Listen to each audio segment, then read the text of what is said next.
Today, I want to discuss the concept of compounding and highlight how the media and various finance books can sometimes mislead us about this powerful financial strategy. I will cover 4 common misconceptions about compounding that I believe every private investor should be aware of, and what to do about those 4 issues. Without further ado, let's dive in. Compound interest is often called the eighth wonder of the world because of its ability to exponentially grow your wealth over time. The concept is simple. When you earn interest not only on your initial investment, but also on the interest that has already accumulated, your money begins to work harder for you.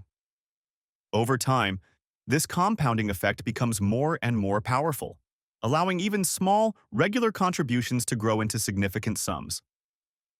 The longer you allow your investment to compound, the faster your wealth accelerates, as the interest begins to generate more interest. It's not magic, it's math. Let's have a look at an example. If you invest $1,000 a month for 30 years, you could end up with over $2 million. However, it's crucial to note that the first $200,000 takes almost 10 years to accumulate. Afterward, the growth speeds up significantly, making it clear that time is the key to unlocking the benefits of compounding. This leads to our first misconception: fees. Even the cheapest ETFs charge fees.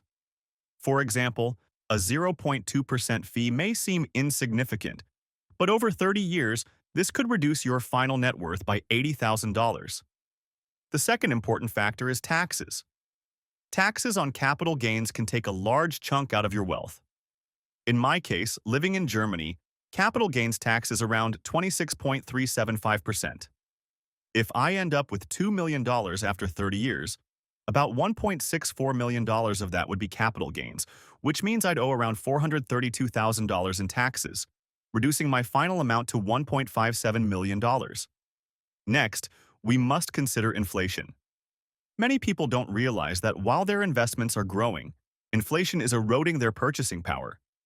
Even at a modest 2% inflation rate, which is the target of many central banks, your $1.57 million would only have the purchasing power of about $865,000 in today's dollars after 30 years.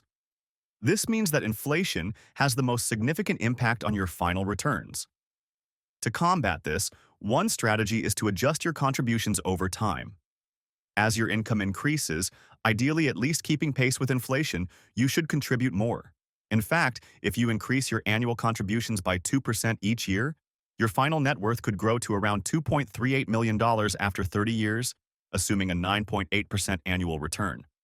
Of course, this would still be subject to capital gains tax, but it helps mitigate the impact of inflation. Finally, there's the sequence of returns risk. This is often overlooked in standard calculations. The problem is that the market doesn't deliver steady returns year after year. If you invest early when the market is flat, your wealth may not grow as quickly. Conversely, investing when the market is high could lower your returns later. The order in which you experience market gains and losses can drastically affect where you end up financially after 30 years.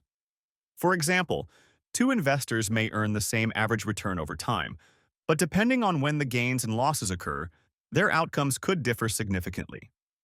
This is something compounding calculators often fail to capture accurately. So, what's the takeaway from all of this?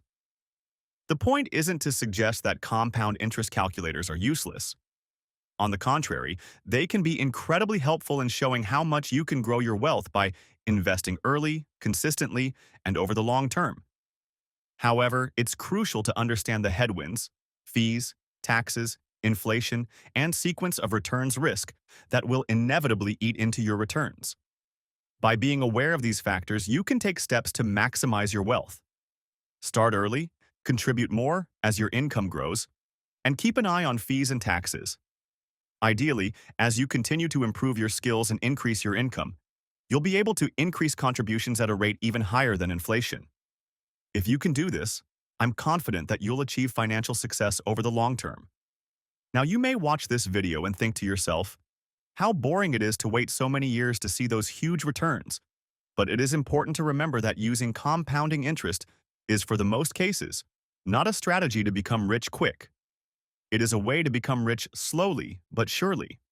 It can boost your retirement investments and savings And it sure is better than letting your cash getting eaten by inflation by just sitting there in an old dusty bank account.